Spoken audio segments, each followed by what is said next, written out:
Every shadow hides a story.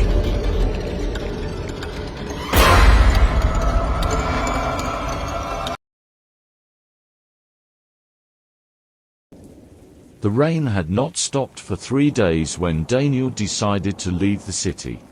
It was the kind of rain that made the world feel heavy, pressing down on every sound, every breath, every thought. He sat behind the wheel of his old car, watching the blurred reflection of the streetlights slide down his windshield.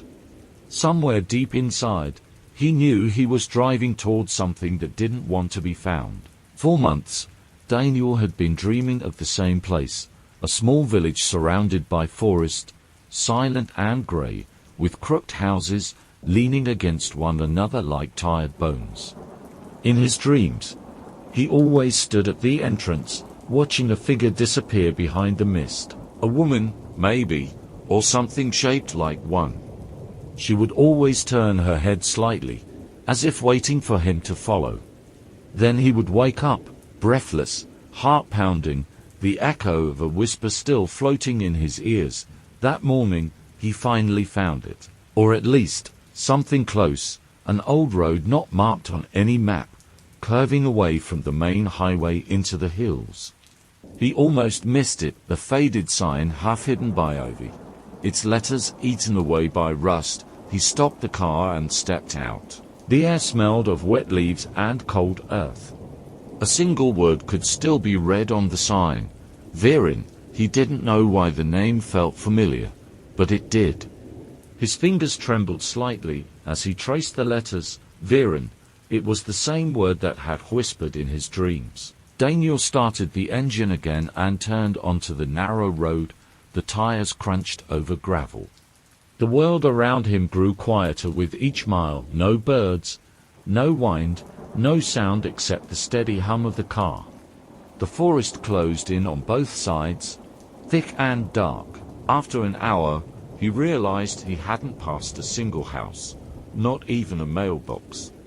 His phone signal had vanished long ago. He thought about turning back, but something deep inside urged him forward. Then, through the curtain of rain, he saw it, the village. Small wooden houses crouched along a single muddy street. A church steeple leaned at an odd angle in the distance. Smoke did not rise from any chimney. No one walked the paths. Yet the doors of several houses were open, swinging slowly in the wind. Daniel parked near what looked like a general store. The windows were broken, and a faded poster clung to the wall. It showed a smiling family, a mother, father, and child, beneath the words Veren Harvest Festival. The date was 1987. He stepped inside. The air was thick with the smell of rot and dust. Shelves were empty except for a few rusted cans. He heard something faint, a dripping sound coming from the back room. When he pushed open the door, water dripped from a cracked ceiling into a puddle on the floor. Beside it lay an old radio, half buried in mold. Then, as he turned to leave, the radio crackled. A faint static hum filled the air, and beneath it a whisper. At first, he thought it was just the wind through broken wires, but then the voice became clearer, soft and cold. Daniel, he froze. The voice said his name again. Daniel, you came back. His breath hitched. Who's there? He whispered, but the only answer was more static. The voice faded, leaving the sound of rain dripping steadily through the ceiling.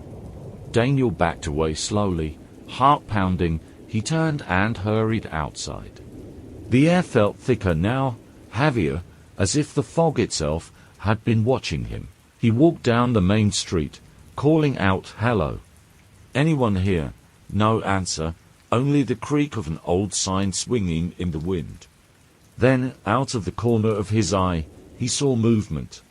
A curtain fluttering in one of the houses. Someone or something was inside. He crossed the muddy road and stepped up to the porch. The door was half open. He pushed it gently, and it creaked on its hinges. The house was dim, lit only by the grey light filtering through the fog. Dust floated in the air like ash. On the wall hung family portraits, faces blurred by age and mildew. In one of them, a man stood with a little girl in front of the same house Daniel now stood in. The man's eyes seemed to follow him. He heard a sound upstairs. Soft footsteps. "Hello," he called again. No answer, only the faint sound of something dragging across the floor. He climbed the stairs slowly, each step groaned under his weight. At the top, the hallway stretched out, narrow and dark. A door at the end was slightly open, light flickering from within. Daniel reached it and pushed it open. Inside was a bedroom. The curtains were drawn tight, but a single candle burned on the dresser. A faint smell of perfume lingered in the air, sweet, old-fashioned, and on the bed sat a doll. It was small, wearing a white dress, with glass eyes that gleamed in the candlelight. One of its hands was broken, its porcelain fingers scattered on the floor. Daniel took a step closer. The candle flickered. Then he saw it written in black ash on the wall behind the bed, letters uneven and trembling. "Welcome back, Daniel."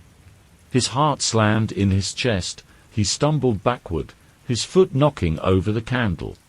The flame went out, plunging the room into darkness. And from somewhere in the shadows, a voice whispered again, closer this time, "You shouldn't have come."